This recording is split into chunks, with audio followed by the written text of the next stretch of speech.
atau negara malahan menyediakan ruang bagi seseorang untuk mengekspresikan ketersinggungannya dan memberikan pembenaran bagi kelompok yang merespon secara anarkis berlebihan. Nah, dalam kasus Ibu Meliana ini, kalau toh dia dianggap menista agama, harusnya cukup dengan Menteri Dalam Negeri dan Menteri Agama memberikan teguran keras. Jangan ulangi lagi ya, mengeluhkan tentang agama kami itu dosa, itu menista agama kami. Lalu Bu Meliana mengatakan, ya saya minta maaf, saya kilaf, saya tidak akan mengulangi lagi. Sudah selesai seharusnya. Pemerintah tidak cukup punya nyali untuk mencabut UU ini.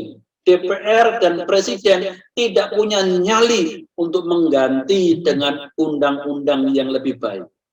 Terlepas kita setuju atau tidak setuju undang-undang ini, faktanya kita berada di bawah aturan undang-undang ini. Kalau kekristenan tidak mau menggunakan undang-undang ini, kita akan terus jadi korban. Ya, Shalom sahabat-sahabat Lentera Injil dimanapun saudara berada. Video saya kali ini membahas mengenai undang-undang pencegahan penyalahgunaan dan penodaan agama, atau yang seringkali disingkat dengan UU PNPS 1965. Sebelum kita membahas lebih lanjut bagaimana seharusnya umat Kristen hidup di bawah Undang-Undang PNPS 1965 ini, silahkan saudara subscribe dulu, ya, like, share, klik tanda lonceng, agar saudara tidak ketinggalan kajian-kajian menarik, up to date, ilmiah, dan biblikal yang lainnya.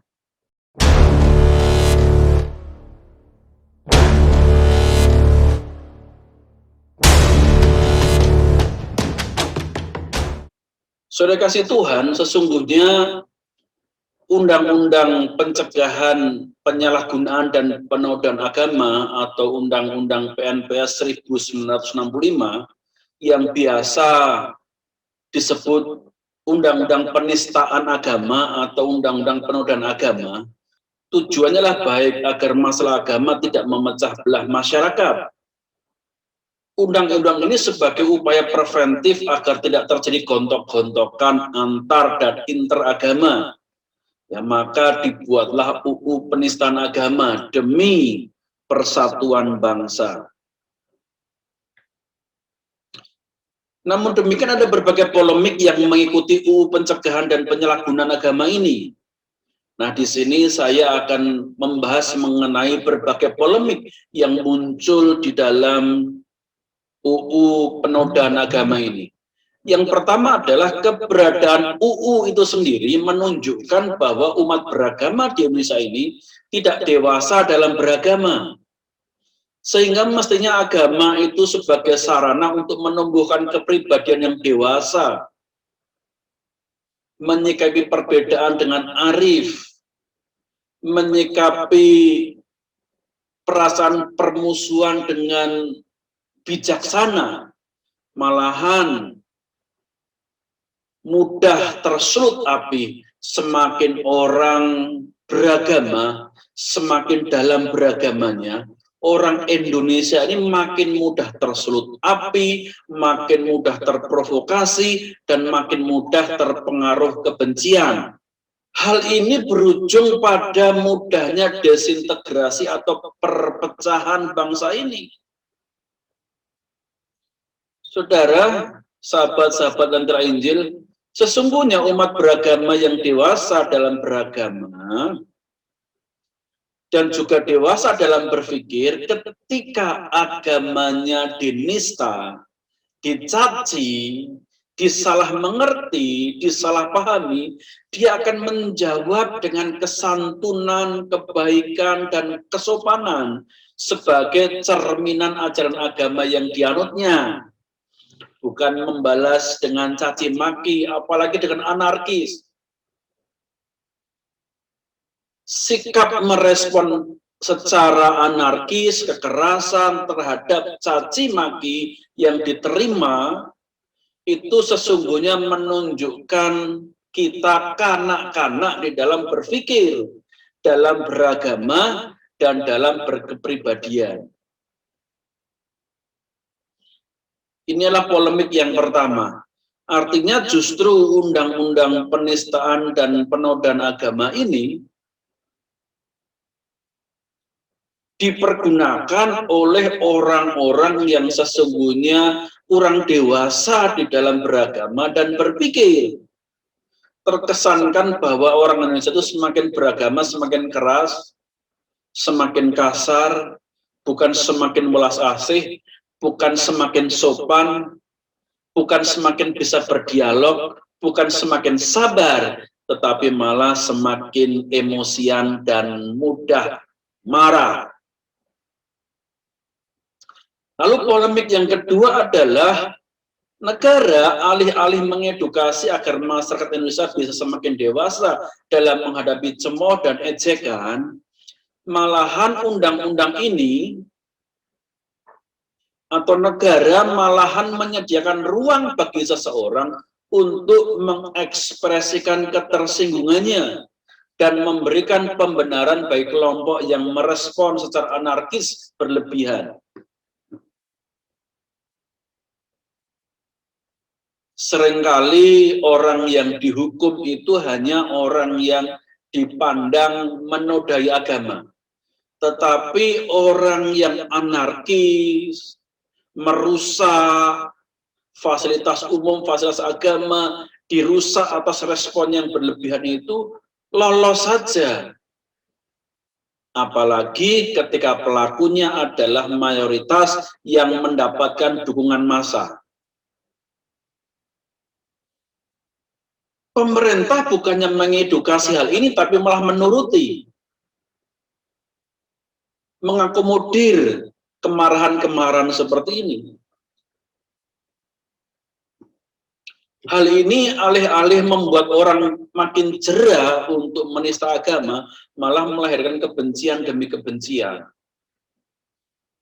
Ciri-ciri orang berkepribadian dan berpikiran dewasa adalah ketika ada caci maki dan penghinaan, ia menjawab dengan karya kebaikan yang nyata. Jawabannya adalah dengan karya nyata, bukan dengan balas caci maki. Atau berargumentasi dengan logis, santun, dan beradab. Nah, argumentasi yang logis, santun, dan beradab ini menunjukkan bahwa kualitas orang beragama itu lebih tinggi daripada pencaci makinya. Hasilnya justru makin banyak pihak akan bersimpati dengan agama kita dan menyadari bahwa kita tidak seperti yang dituduhkan. Bahwa agama kita itu tidak seperti yang dituduhkan para pencaci itu ketika kita meresponnya dengan santun, logis, dan beradab. Sebaliknya, saudara yang dikasih Tuhan, kalau kita merespon berlebihan terhadap caci maki dan penistaan, penghinaan, terlepas kita benar atau salah, itu menunjukkan bahwa kita belum dewasa dalam menyikapi hal-hal negatif. Contohnya saudara, ketika ada orang yang menuduh agama melakukan kekerasan, lalu kita marah, pentungi orang itu, bukankah artinya tuduhan itu menjadi benar? Ketika ada orang mengatakan agamamu itu agama anarkis, lalu kemudian dibuatlah demo besar-besaran, fasilitas umum dirusak, maka tuduhan itu menjadi betul, karena respon orang itu yang membuktikannya. Respon umat beragama yang salah tidak akan mengubah pikiran orang tentang agama kita. Justru asumsi mereka diperkuat karena respon kita yang salah. Nah, masalahnya undang-undang ini justru mengakomodir emosi dan perasaan orang yang tidak dewasa atau kekanak-kanakan dalam beragama. Itu polemik yang kedua. Lalu polemik yang ketiga adalah undang-undang ini efektif hanya bagi minoritas, tetapi tidak efektif bagi mayoritas ketika mereka menista agama lain. Faktanya keberadaan undang-undang ini menimbulkan kontroversi dan polemik karena hanya golongan mayoritas yang diuntungkan dengan undang-undang ini, sedangkan golongan minoritas selalu jadi korban.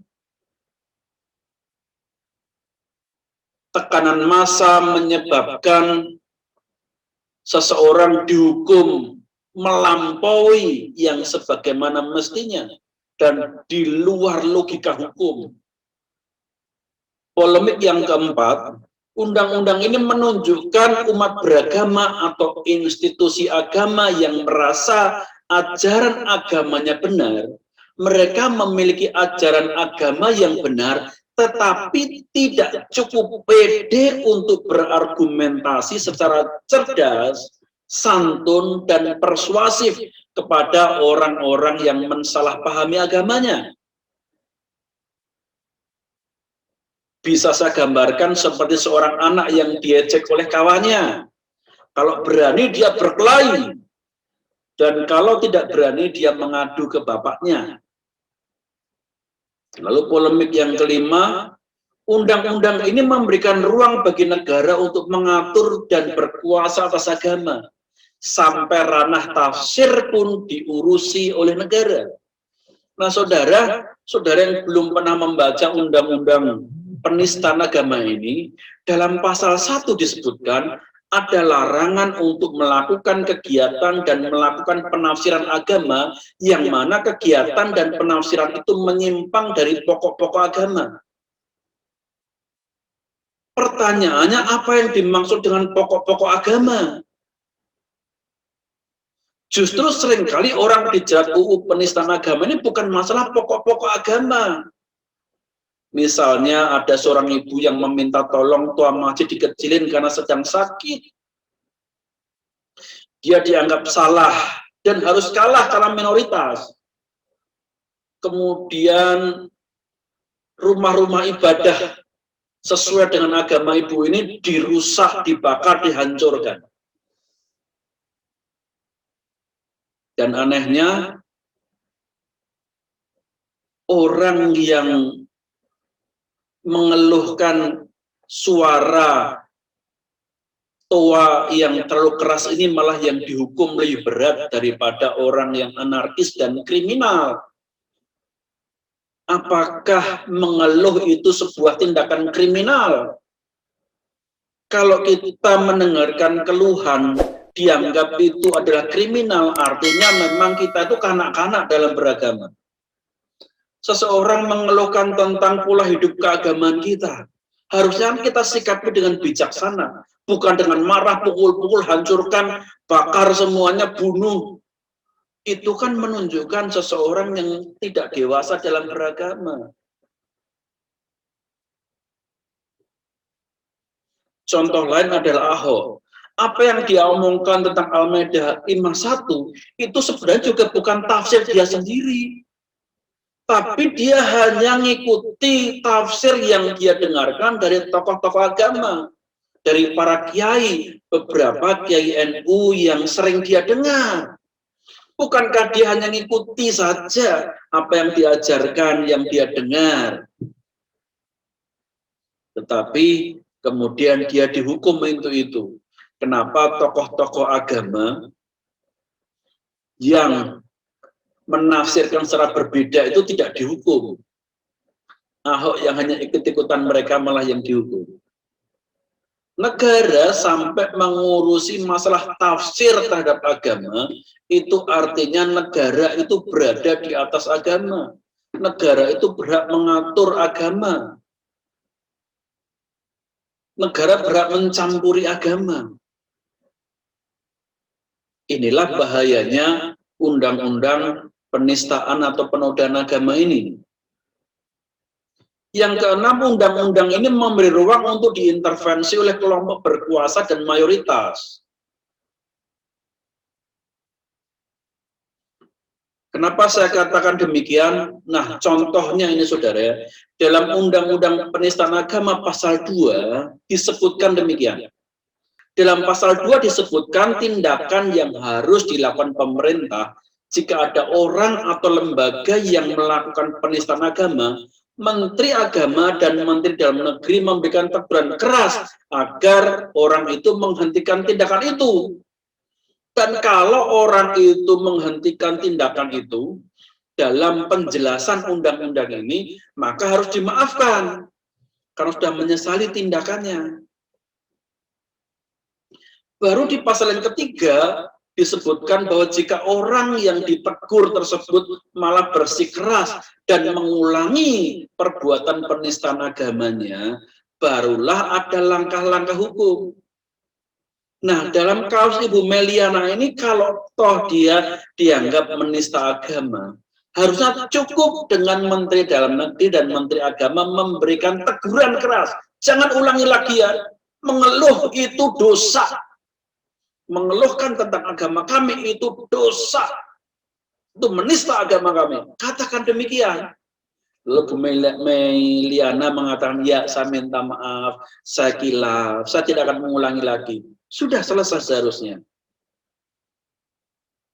Ini kalau berdasarkan undang-undang. Tetapi masalahnya adalah karena tekanan masyarakat, ya, tekanan kelompok mayoritas, maka akhirnya pasal ini dilanggar, langsung dijatuhi hukuman, walaupun seharusnya ketika dia sudah menyesali, sudah tidak melanjutkan penistaannya ini, sudah berhenti seharusnya. Sudah kemudian umat beragama itu memaafkan. Orang yang sudah minta maaf dan menyesali dosanya, menyesali kesalahannya, seharusnya dimaafkan. Dan undang-undang itu mengatur harus dimaafkan. Kalau masih bersikeras, barulah ada hukuman. Begitu juga dengan kasus Ahok, taruh kata Ahok itu benar ya, salah menista agama, walaupun dia hanya ngutip atau menyebutkan kata-kata yang sering dia dengar dari beberapa tokoh-tokoh agama yang moderat. Tapi kemudian ketika ada protes di mana-mana, demo di mana-mana, dia minta maaf. Harusnya sudah selesai itu. Sudah selesai, sudah dimaafkan, tetapi ternyata proses yang disebutkan di dalam undang-undang ini dilompati, langsung dihukum. Ini artinya apa? Negara sudah melanggar hukum. Kalau hakim yang menghakimi, yang mensidang orang ini melanggar hukum, harusnya pihak pemerintah memberikan teguran keras kepada hakim-hakim ini yang tunduk pada tekanan masyarakat. Memutuskan perkara tanpa undang-undang, tetapi memutuskan perkara berdasarkan tekanan masyarakat. Lebih nggak usah jadi hakim kalau tidak berani memutuskan perkara berdasarkan aturan, tetapi memutuskan perkara berdasarkan tekanan masyarakat, memuaskan keinginan masyarakat. Pelaksana undang-undang ini rawan dengan intervensi kelompok yang berkuasa yang memberikan tekanan-tekanan di ruang sidang, berdemo, ya ketika ada sidang digelar itu terjadi pengerahan massa yang besar-besaran, akhirnya persepsi hakim dipengaruhi. Banyak pihak yang menyesalkan mengenai penghukuman Ibu Meliana ini. Banyak pihak yang menyesalkan dan memandang ini tidak adil. Orang-orang ahli hukum mengatakan tidak adil, bahkan Menteri Agama pun siap pasang badan. Wakil Presiden Yusuf Kala sekalipun juga siap pasang badan pada waktu itu. Wakil Presiden Yusuf Kala mengatakan bahwa orang yang mengeluhkan tentang kerasnya Thomas itu tidak menista agama. Tetapi tekanan massa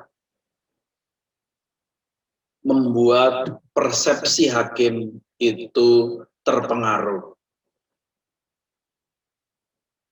Nah, perhatikan di sini apa yang dikatakan Erwan Effendi, anggota Forum Kerukunan Beragama Sumatera Utara. Dia mengatakan vonis 8 bulan penjara untuk Mei Liana tidak sebanding dengan kerucuhan yang telanjur pecah di Tanjung Balai. Ia menyatakan vonis ini tidak akan memunculkan efek jera. Orang-orang sudah ribut dan demo turun ke jalan, ternyata hukumannya hanya 1,5 tahun. Ini mengecewakan, harus berat supaya tidak ada lagi yang merusak kerukunan, kata Irwan. Nah, ini aneh, cara berpikir aneh. Seseorang dihukum bukan karena tingkat kesalahannya, tetapi tingkat respon masyarakat. Karena respon masyarakat itu sampai ricuh, sampai terjadi pembakaran-pembakaran, ya sampai terjadi demo turun ke jalan, maka hukumannya harus banyak. Nah, ini kan aneh. Ya, artinya bahwa banyak orang yang berpikir, ya tokoh-tokoh agama yang berpikir, seseorang dihukum berat dalam penistaan agama ditentukan oleh banyaknya orang yang berdemo, banyaknya respon yang anarkis. Maka orang itu harus dihukum. Apa yang saya sebutkan ini saya kutip dari bbc.com. Jadi hukumannya itu tergantung dari emosi masyarakat. Itu menurut Erwan Effendi, bukan masalah kesalahannya. Nah, ini ada 6 polemik yang saya temukan di dalam UU penistaan agama ini. Upaya-upaya berbagai pihak agar UU dicabut tidak disetujui oleh MK. DPR dan pemerintah presiden juga tidak berani mencabut UU ini atau mengganti dengan UU yang lebih baik, tidak multitafsir dan berkeadilan. Jadi upaya-upaya itu sudah ada, protes sudah jalan, protes upaya judicial review sudah dilaksanakan oleh para pegiat hak asasi manusia, tetapi MK tidak bergeming. Pemerintah tidak cukup punya nyali untuk mencabut UU ini. DPR dan Presiden tidak punya nyali untuk mengganti dengan undang-undang yang lebih baik. Lalu bagaimana kita orang Kristen yang tinggal di dalam UU ini? Kita terima, tidak terima, kita suka, tidak suka, undang-undang ini tetap berlaku bagi kita. Nah, ini saran saya sebagai pemerintah. Saran saya kepada pemerintah, ya mohon bisa disampaikan hingga pemerintah. Jika DPR dan Presiden tidak punya nyali untuk mencabut atau mengganti UU PNPS ini, maka tolong mereka harus memperhatikan kaum minoritas agama agar tidak terjadi penistaan atas agama minoritas ini yang dilakukan oleh mayoritas. Kalau agama mayoritas dinista pasti dihukum, pasti ada gerakan yang luar biasa untuk menghukumnya. Nah, minoritas itu siapa yang membela?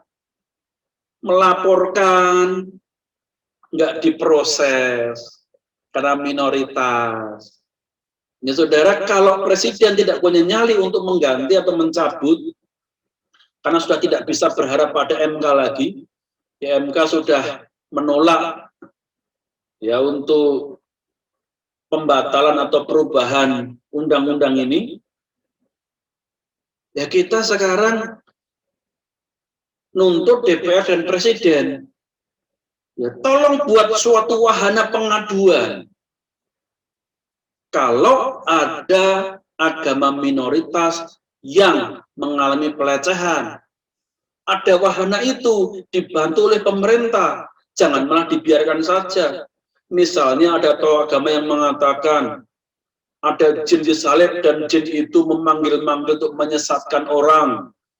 Haleluya, haleluya, haleluya, untuk menyesatkan jiwanya seseorang. Nah, itu kan penistaan agama. Ini sudah penistaan agama.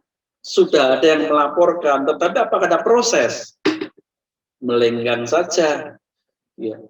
Itu sudah sangat parah sebenarnya penistaan itu. Kata haleluya, ya pujilah Tuhan, itu dianggap sebagai kata-kata untuk menyesatkan jiwa seseorang agar menjadi kafir. Itu sudah merupakan tafsir yang begitu kurang ajar terhadap simbol-simbol kekristenan. Kedua, Menkumham dan Hakim Agung harus memantau persidangan penistaan agama agar hakim berani membuat keputusan tepat. Ya, hakim yang memimpin sidang berani membuat keputusan tepat dengan tidak melanggar undang-undang atas tekanan massa. Kalau ternyata hakim itu melanggar undang-undang atau tekanan massa, pihak-pihak yang berwenang harus berani memutasi atau memecat atau memberikan teguran kepada hakim yang melanggar ini. Menjadi hakim kok takut dengan tekanan massa? Jangan jadi hakim. Oleh sebab itu pemerintah perlu membuat juga pengadilan khusus, hakim khusus, ya hakim yang memang bagiannya adalah mengadili perkara-perkara penistaan agama. Yang mereka tidak berani, yang mereka berani menghadapi tekanan massa. Lalu saran bagi gereja dan umat Kristen, saya katakan gunakan hak Anda sebagai warga negara. Laporkan orang-orang yang menista agama Kristen, yang menghina kekristenan. Terlepas kita setuju atau tidak setuju undang-undang ini, faktanya kita berada di bawah aturan undang-undang ini. Kalau kekristenan tidak mau menggunakan undang-undang ini, kita akan terus jadi korban. Gunakanlah undang-undang ini, suka tidak suka, setuju tidak setuju adanya undang-undang ini, tetapi faktanya kita berada di bawah undang-undang itu. Maka gunakan undang-undang itu agar tidak terus jadi korban. Yang kedua, lembaga-lembaga Kristen seperti MUKI, GMKI, PIKI, dan LSM Kristen yang lain seharusnya berperan aktif. Protes Anda atas bahayanya dan tidak adilnya undang-undang ini sudah dilakukan dan tidak ada hasilnya. Judicial review sudah dilakukan dan ternyata mentok semuanya. Nah sekarang gunakan undang-undang ini untuk menjerat orang-orang yang menista agama Kristen. Untuk apa? Agar mereka sadar bahwa undang-undang ini berbahaya. Saran saya yang pertama kali harus disasar adalah Kementerian Agama. Kenapa? Karena di dalam Al-Quran terjemahan buatan terbitan Kementerian Agama itu, mereka sudah mengutip ayat Alkitab dari kitab Injil Matius dan menafsirkan menurut mereka, bukan menurut tafsirnya Kristen. Mereka menggunakan Alkitab Kristen, kitab Injil Matius, tetapi ditafsirkan menurut ajaran Islam, bukan menurut ajaran Kristen. Ini artinya ini artinya Kementerian Agama sudah melanggar atau menodai kekristenan karena memberikan tafsir atas teks-teks Kristen di mana tafsirnya itu menyimpang dari tafsir Kristen. Yang ketiga, gereja atau umat Kristen perlu mendirikan LSM dan LBH yang mendampingi kaum minoritas yang terjerat penistaan agama, serta melaporkan ke komisi etik jika ada hakim yang tidak memutuskan perkara dengan adil. Kalau pribadi-pribadi, saudara, orang-orang Kristen yang minoritas itu pasti takut menghadapi tekanan massa, takut nanti di tengah-tengah masyarakat itu dia hanya minoritas, nanti tetangga-tetangganya menjauhi dia semua. Ada ketakutan itu, ada intimidasi itu. Maka LSM dan LBH lah yang mendampingi kaum minoritas ini, yang terjerat penistaan agama. Lalu LSM dan LBH inilah yang melaporkan ke komisi etik jika hakim tidak memutuskan perkara dengan adil. Laporkan itu. Tentu saran saya ini bukanlah menantang, tujuannya bukan menantang. Tapi tujuannya adalah supaya bangsa ini sadar bahwa undang-undang penodaan agama ini sesungguhnya sangat berbahaya bukan hanya bagi minoritas saja. Mayoritas yang nanti menjadi minoritas juga bisa ada dalam bahaya. Kelompok yang toleran, kelompok yang moderat, yang sekarang ini mayoritas di Indonesia, ketika suatu saat mereka menjadi minoritas, kelompok yang radikal yang ketika mereka menjadi mayoritas, bisa-bisa kelompok-kelompok yang moderat ini nanti justru yang menjadi sasaran, dianggap menista agama, dan bisa jadi malah dibubarkan. Demikian yang biasa sampaikan, kiranya membuka wawasan kita. Tuhan Yesus memberkati kita semua. Amin.